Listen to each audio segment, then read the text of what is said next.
Et vous? Oui, vous là, qui nous écoutez à la radio. On se connaît depuis longtemps, non?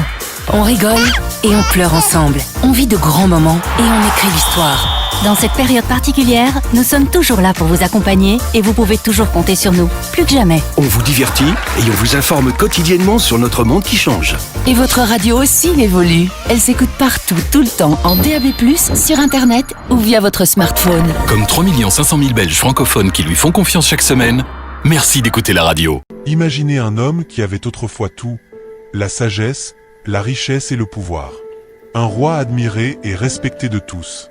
Mais même s'il était l'homme le plus sage de l'histoire, il a également été confronté à des dilemmes et à des choix difficiles, tout comme nous. Au cours de ces derniers jours, Salomon a découvert le prix à payer pour s'éloigner de ce qui compte vraiment. Vous êtes-vous déjà senti perdu, même si vous avez accompli tant de choses? Dans cette vidéo, nous révélerons comment le grand Salomon a connu sa fin tragique, et plus important encore, comment éviter les erreurs qui ont conduit à sa chute. Rejoignez-nous et découvrez les secrets pour ne pas perdre de vue le vrai chemin. Avant de commencer, vérifiez simplement si vous êtes déjà abonné à la chaîne, car les prochaines vidéos seront une série de contenus qui vous aideront à vous rapprocher de Dieu. L'histoire des derniers jours de Salomon commence par le souvenir de son règne glorieux. Salomon, fils du grand roi David, était connu pour une caractéristique qui le distinguait de tous les rois de la terre, sa sagesse. Dès son plus jeune âge, Salomon a fait preuve d'un sens de la justice et de la compréhension qui a enchanté son peuple. Lorsqu'il monta sur le trône d'Israël, son royaume commença à briller comme jamais auparavant. Salomon était doté de quelque chose que peu de dirigeants possédaient, une richesse incalculable. On dit que les trésors de son palais brillaient comme le soleil de midi. Or, argent, pierres précieuses, tout brillait dans les couloirs du grand palais qu'il fit construire. Il tendit ses mains généreuses aux ambassadeurs et aux visiteurs venus de pays lointains pour constater de leurs propres yeux la prospérité d'Israël. Beaucoup venaient chercher conseil, attirés par la renommée de la sagesse de Salomon. Il était un véritable exemple d'un dirigeant avisé qui apporte la prospérité à son peuple. Mais ce n'était pas seulement la richesse matérielle qui symbolisait la grandeur de son règne. Le temple de Jérusalem, érigé au cours de ses premières années en tant que roi, était l'une des œuvres les plus magnifiques que le monde ait jamais vues. Construit pour être le lieu de culte du Dieu d'Israël, le temple était recouvert d'or et décoré de fines sculptures en bois de cèdre du Liban. Chaque détail avait été soigneusement planifié par Salomon, qui avait mis tout son cœur dans cette grande œuvre, en faisant un symbole de la dévotion d'Israël envers le Seigneur. En plus du temple, Salomon a construit un palais qui impressionnait par sa beauté et sa splendeur. Le palais n'était pas seulement un lieu de résidence pour le roi, mais aussi un centre de gouvernement, où Salomon recevait les dirigeants de toutes les nations. Sa salle du trône, décorée d'ivoire et d'or, possédait un trône avec des bras sculptés en forme de lion, montrant son autorité et sa puissance. Alors qu'il était assis là, entouré de gardes et de conseillers, Salomon représentait non seulement un roi, mais aussi la sagesse et la puissance que Dieu avait donnée à Israël. À l'époque de Salomon, le royaume d'Israël était connu pour sa paix et sa prospérité. Les vignes grandissaient, les champs étaient pleins de blé et les granges débordaient. Les gens vivaient en sécurité, sans crainte de guerre ni de famine. Tout cela était considéré comme le reflet de la sagesse du roi, qui savait gérer son peuple avec justice et compassion. Cependant, malgré toute cette gloire, des signes des derniers jours de Salomon commencèrent à apparaître. Ce qui a été construit avec tant de dévouement et de splendeur a commencé peu à peu à montrer des fissures. Les décisions et les voies que Salomon choisirait dans les années suivantes jetteraient une ombre sur la grandeur du début de son règne. C'est donc là que le récit approfondit, pour comprendre comment le summum de la splendeur peut aussi marquer le début de la chute d'un roi. Le règne de Salomon, qui avait commencé glorieusement et prospèrement, commença à prendre une tournure sombre au fil des années. Salomon, le roi qui avait reçu de Dieu la sagesse et les richesses, commença à s'éloigner de celui qui lui avait tout donné. Au début, ces signes de séparation étaient subtils, presque imperceptibles. Cependant, au fil du temps, elles sont devenues claires et dévastatrices. Tout a commencé avec les mariages. Salomon était connu pour sa diplomatie et sa capacité à maintenir la paix avec les royaumes voisins. Pour renforcer ses alliances, il épousa de nombreuses femmes étrangères, des princesses de nations telles que Moab, Ammon, Édom, Sidon et même l'Égypte. Ces unions politiques ont apporté la stabilité au royaume, mais aussi un problème bien plus grave que ce qu'il aurait pu prédire. Ces femmes, bien que belles et nobles, n'adoraient pas le Dieu d'Israël. Ils ont apporté avec eux les traditions et les dieux païens de leur pays d'origine.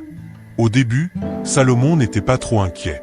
Il pensait que, grâce à ses vastes connaissances et sa sagesse, il pourrait équilibrer les différences culturelles et religieuses au sein de son propre foyer. Cependant, il n'a pas réalisé le danger qui se cachait derrière cette décision. Au fil du temps, les épouses de Salomon ont commencé à lui demander de construire des autels à leurs dieux. Après tout, il était courant sur leur terre d'adorer des divinités telles qu'Ashtoreth, Milcom et Chemosh. Pour leur plaire et maintenir l'harmonie dans les palais, Salomon céda. Il commença à autoriser ces pratiques en Israël, érigeant des autels et des lieux de culte aux dieux païens dans les collines autour de Jérusalem. Le roi qui avait construit le temple du Seigneur, la plus grande œuvre d'adoration du Dieu d'Israël, se retrouvait désormais impliqué dans l'idolâtrie. À chaque nouvel autel érigé, Salomon s'éloignait de plus en plus du Dieu qui lui avait donné sagesse et puissance. Il n'était plus le même jeune roi qui, en accédant au trône, n'avait demandé à Dieu qu'un cœur sage pour gouverner son peuple. Sa connexion avec le Très-Haut s'affaiblissait. Ce départ spirituel fut un point crucial qui marqua le déclin de son règne. Aux yeux du peuple et des nations voisines, Salomon était toujours le roi grand et sage. Son palais restait resplendissant et les richesses du royaume remplissaient encore les greniers. Mais intérieurement, Salomon était perdu. Son âme, autrefois si liée au Dieu d'Israël, était maintenant en conflit, partagée entre la dévotion au Seigneur et les rituels païens qu'il avait autorisés dans son royaume. Cette attitude a eu de graves conséquences. Le peuple, qui suivit l'exemple de son roi, commença à adopter des pratiques païennes, s'éloignant des voies de Dieu. Israël, autrefois connu comme une nation adorant le seul vrai Dieu, a commencé à se fondre dans les coutumes des gens environnants, perdant son identité et sa pureté spirituelle. Alors, avez-vous déjà entendu parler de cette histoire? Mets-le dans les commentaires si tu savais. Ce que Salomon ne réalisait pas à cette époque, c'est que son déclin spirituel ne l'affectait pas seulement, mais aussi l'avenir du royaume d'Israël. Les actions d'un roi avaient le pouvoir d'influencer des générations, et son éloignement de Dieu commençait à semer les graines de la désobéissance et du chaos qui fleuriraient dans les années à venir. Ainsi, le roi qui possédait lui-même une sagesse incomparable est devenu un exemple de ce qui arrive lorsque l'on se détourne de la source de toute sagesse, Dieu. Le déclin de Salomon ne fut pas immédiat.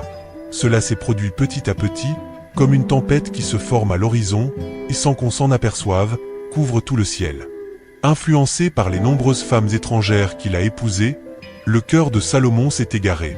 Lui, qui avait reçu de Dieu un royaume glorieux et prospère, commença à céder aux désirs de ses femmes, permettant à des dieux étrangers d'entrer sur la terre d'Israël. Au début, Salomon essaya de plaire à toutes ces femmes en construisant des autels aux dieux qu'elles adoraient. Ces autels n'étaient pas comme ceux du temple de Jérusalem, consacrés au Seigneur. Ils étaient érigés en hauteur, sur les collines autour de la ville, un endroit où seule la voix du vent et le silence des étoiles pouvaient témoigner de ce qui s'y passait. Salomon fit construire des autels pour Ashtoreth, la déesse des Sidoniens, et pour Molech, le terrible dieu des Ammonites, dont les cultes étaient pleins de pratiques sombres et de rituels sacrificiels. À mesure que les autels grandissaient sur les collines, le peuple d'Israël commença à remarquer le changement. Si le roi lui-même, l'homme le plus sage qui ait jamais vécu, construisait des lieux de culte pour d'autres dieux, qu'est-ce qui les empêcherait de faire de même? L'influence du roi était puissante et bientôt de nombreux Israélites commencèrent à suivre cette nouvelle voie. Les célébrations en l'honneur du Dieu d'Israël se mêlèrent aux pratiques païennes. Les fêtes et les rituels auparavant dédiés au Seigneur ont commencé à inclure des sacrifices et des offrandes à d'autres dieux, ce que les prophètes avaient prévenu à plusieurs reprises de ne jamais arriver. Ce moment fut un tournant pour le royaume. Salomon a non seulement construit des autels, mais a également permis au peuple de pratiquer ces rituels. Les pratiques païennes apportées par leurs épouses n'étaient pas de simples cérémonies. Ils comprenaient des actes qui allaient directement à l'encontre des commandements de Dieu. Dans le cas du culte de Molech, par exemple, étaient connus les terribles rituels du sacrifice d'enfants, ce qui brisa le cœur du Dieu d'Israël, le Dieu qui avait libéré son peuple de l'Égypte et établi une alliance sacrée avec lui. En construisant ces autels et en permettant au culte païen de prospérer dans son pays, Salomon a rompu l'alliance qu'il avait conclue avec Dieu. Il savait que Dieu était zélé et n'acceptait pas de partager sa gloire avec d'autres dieux, mais malgré cela, Salomon continuait sa désobéissance. Son cœur était divisé, et un cœur divisé ne peut jamais rester fidèle. Cet acte d'idolâtrie fut le moment où la relation entre Salomon et Dieu commença à s'effondrer. Dieu lui-même, apparut en rêve à Salomon, l'avertit des conséquences de sa désobéissance. Mais Salomon, aveuglé par sa propre fierté et pris dans sa quête de plaire à ses femmes, a ignoré les avertissements. L'idolâtrie est devenue une blessure dans le royaume d'Israël, un signe clair que Salomon s'était éloigné de la sagesse qu'il avait autrefois demandée au Seigneur. En conséquence, la paix et la prospérité dont le royaume d'Israël avait connu sous le règne de Salomon commencèrent à s'effondrer. Ce qui était autrefois un peuple uni sous la direction du roi le plus sage se retrouva désormais divisé et perdu, suivant les chemins des nations qui l'entouraient. Salomon, qui avait commencé son règne en construisant le temple du Seigneur, le termina en construisant des autels aux faux dieux. Cet acte marquait la rupture de l'alliance entre Dieu et Salomon, entraînant des conséquences qui se propageraient sur des générations, affectant non seulement la famille de Salomon, mais tout le royaume d'Israël. L'éclat doré de son palais et du temple ne pouvait plus cacher les ténèbres qui grandissaient dans son cœur. Le royaume, qui avait été un phare de lumière pour les nations, commença à perdre son identité et sa faveur auprès de Dieu. Salomon avait troqué sa loyauté envers le Seigneur contre un chemin d'idolâtrie et de désobéissance, scellant ainsi le sort de son règne et l'avenir d'Israël. Le royaume d'Israël se trouvait à un point critique. Salomon, le roi qui avait autrefois gouverné avec sagesse et justice, s'enfonça de plus en plus profondément dans les pratiques païennes. Les autels dédiés aux dieux étrangers, les rituels d'idolâtrie et l'influence d'épouses étrangères s'emparèrent de son cœur et de son royaume. Tout cela n'est pas passé inaperçu aux yeux du Dieu d'Israël. Le Seigneur, qui avait promis de grandes bénédictions à Salomon, était maintenant indigné par les choix du roi.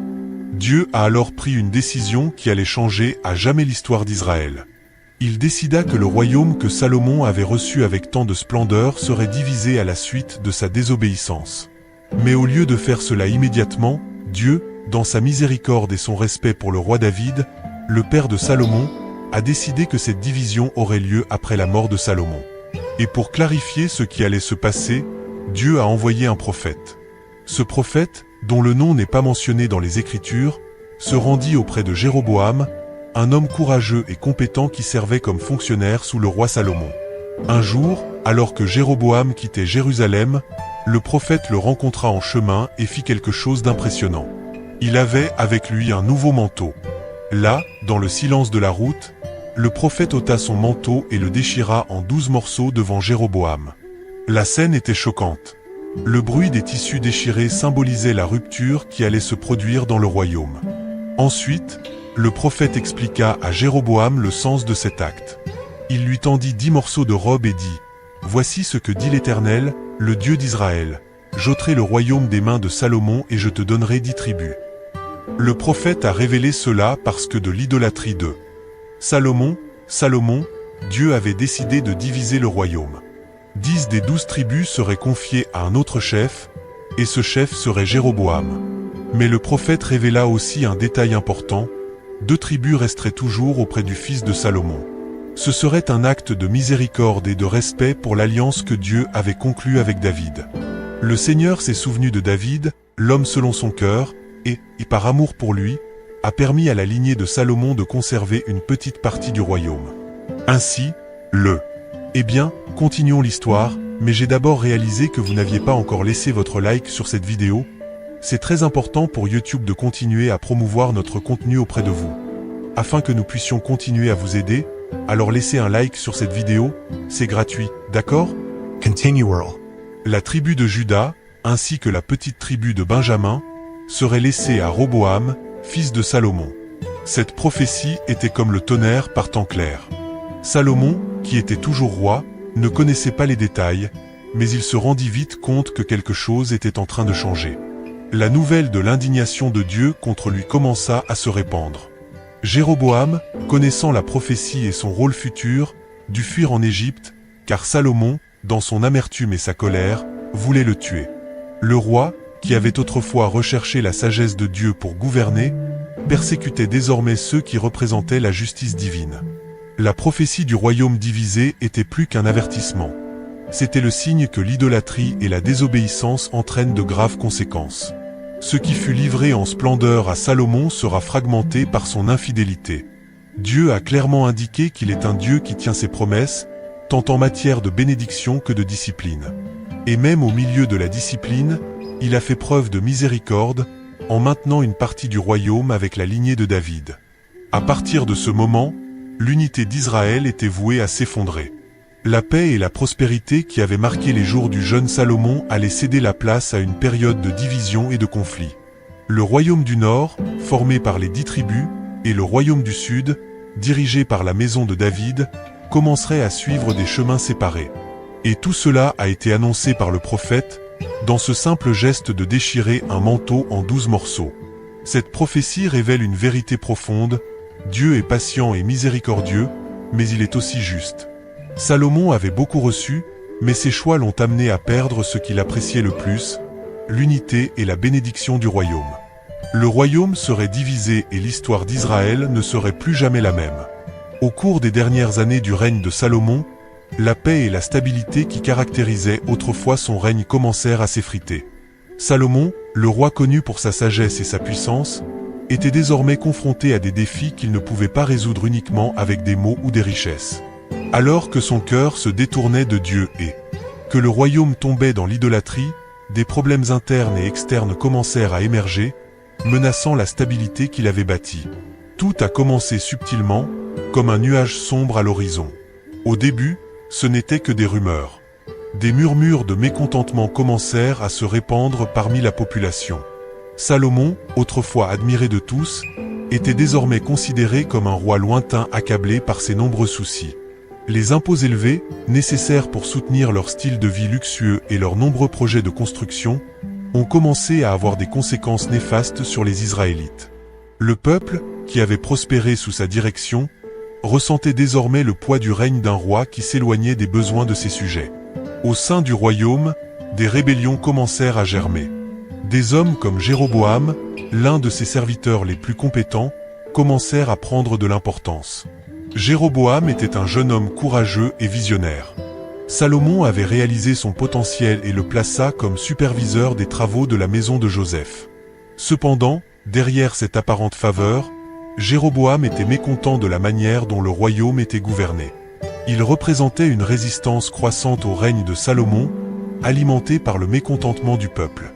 Le prophète lui avait déjà annoncé la future division du royaume, et même si Jéroboam attendait son heure, sa simple présence rappelait constamment à Salomon que le royaume se fissure de l'intérieur. À mesure que ces conflits internes prenaient forme, des problèmes externes surgissaient également.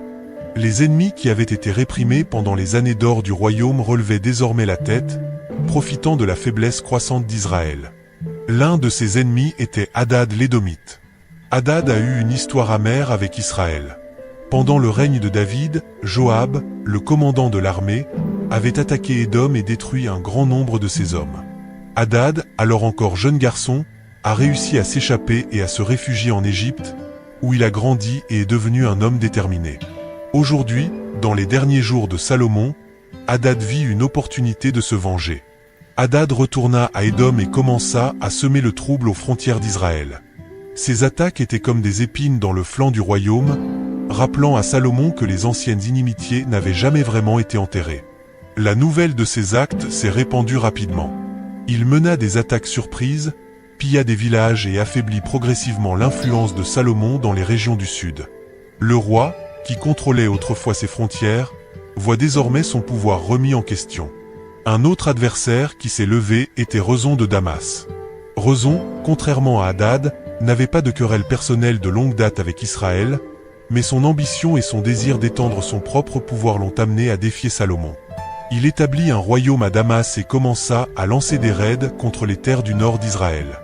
C'était comme si, de tous côtés, des ennemis apparaissaient, essayant de déchirer des morceaux de ce qui avait été autrefois un royaume uni et fort. La situation de Salomon était compliquée. Dans son cœur, il savait que ces conflits étaient le résultat de sa propre aliénation par rapport à Dieu.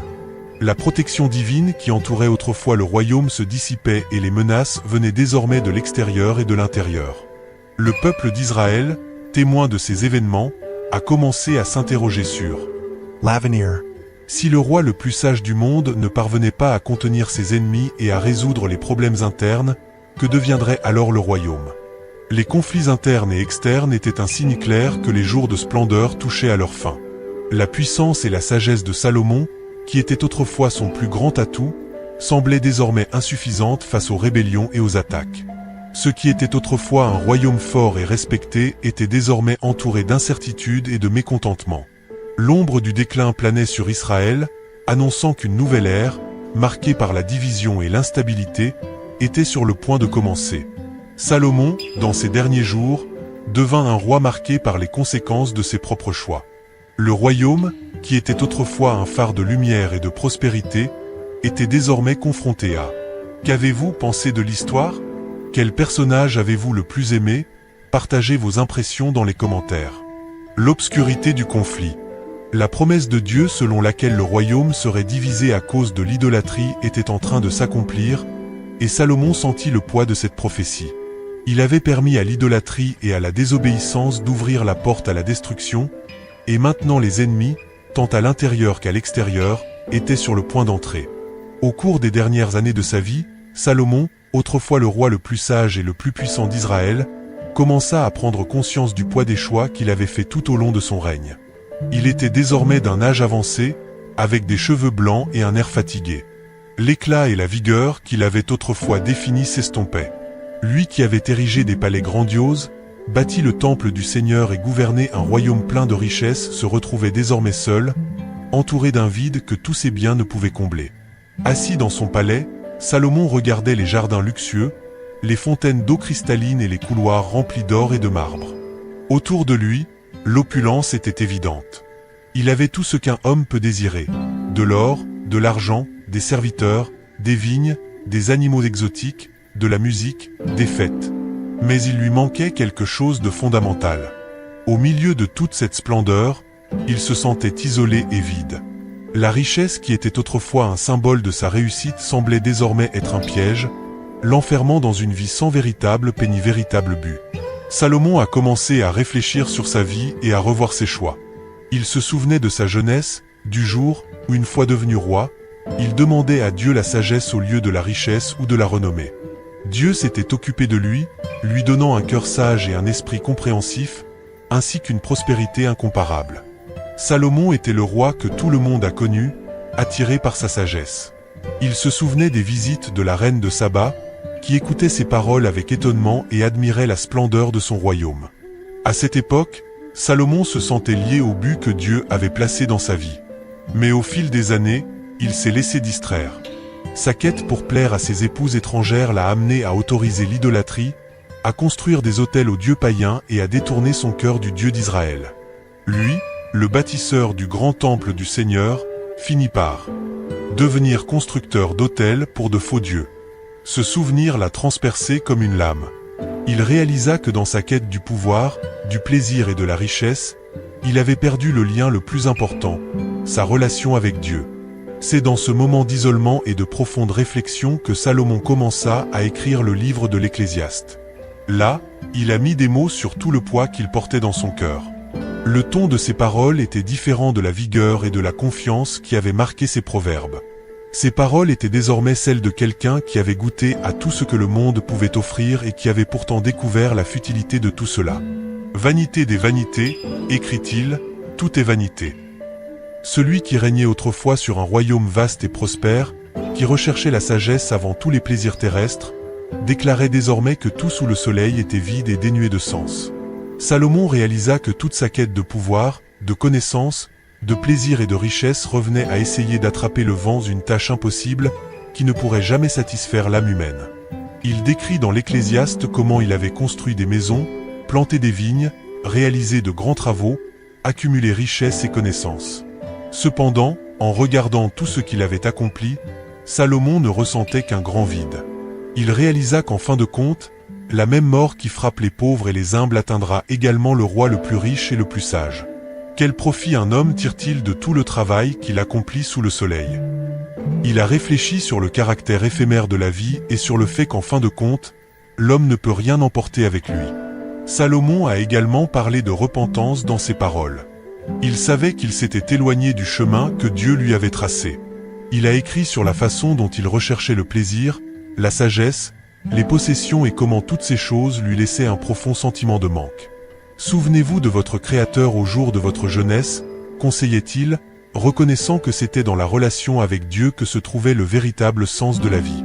Dans son isolement, entouré de palais et de richesses, Salomon a finalement compris que la plus grande richesse d'un homme ne réside pas dans l'or ou les biens matériels, mais dans sa relation avec Dieu. La sagesse, la prospérité et la gloire qu'il recherchait en étaient que des ombres devant la lumière de l'éternité et la présence de Dieu. L'isolement a amené le repentir, et le repentir l'a amené à comprendre la grande leçon qu'il partagerait dans son livre. Craignez Dieu et gardez ses commandements, car c'est le devoir de tout homme. Ce fut le dernier message du roi.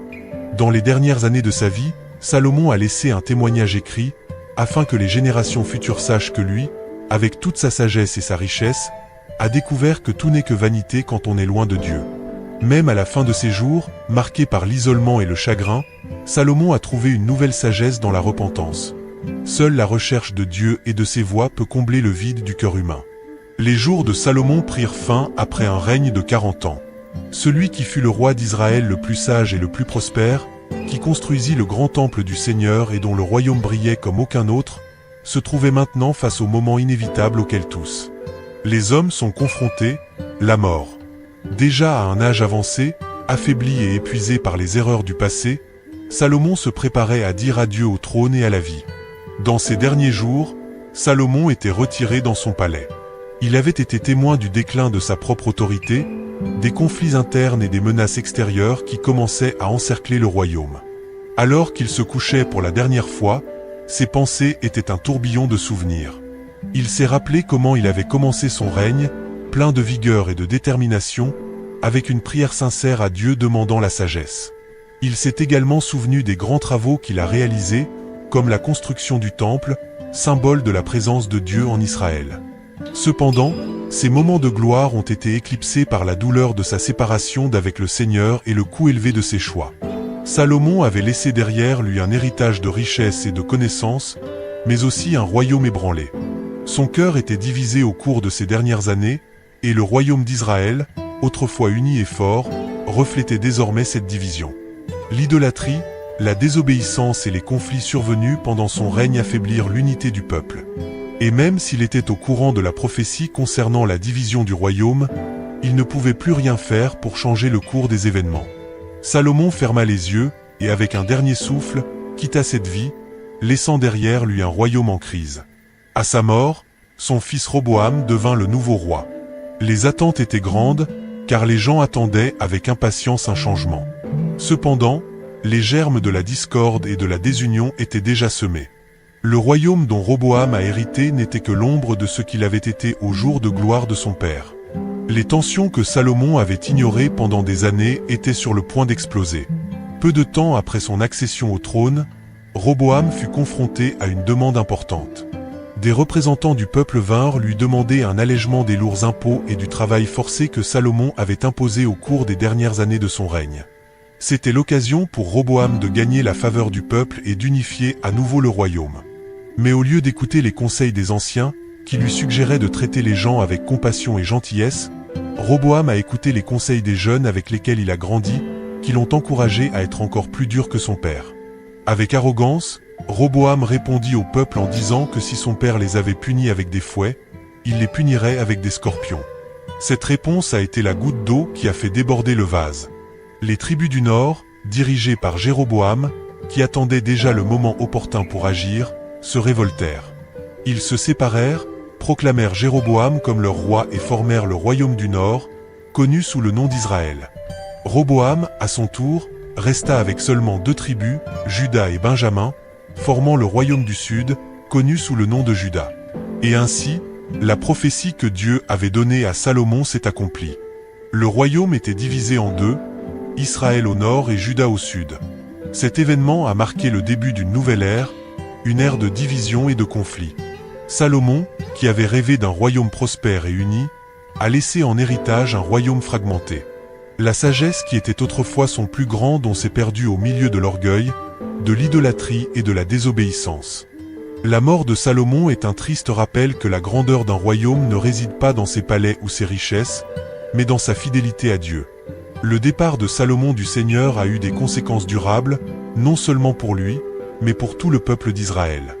Le royaume divisé allait faire face à des années de conflits, de guerres et de va-et-vient spirituels, luttant constamment pour retrouver le chemin de la dévotion au Dieu qui les avait choisis.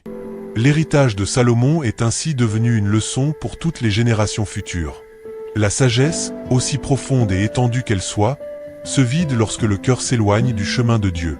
Salomon, le roi qui a commencé son règne à la recherche de la sagesse divine, a terminé sa vie isolé, repentant et témoin de la fragmentation de son royaume. Ce fut la véritable fin du roi le plus sage d'Israël. Un règne marqué par une gloire initiale, une chute spirituelle et une division qui résonnera pendant des siècles dans l'histoire du peuple de Dieu. Merci d'avoir regardé jusqu'ici. N'oubliez pas de vous abonner à la chaîne pour continuer à recevoir le prochain contenu. Jusqu'à la prochaine vidéo.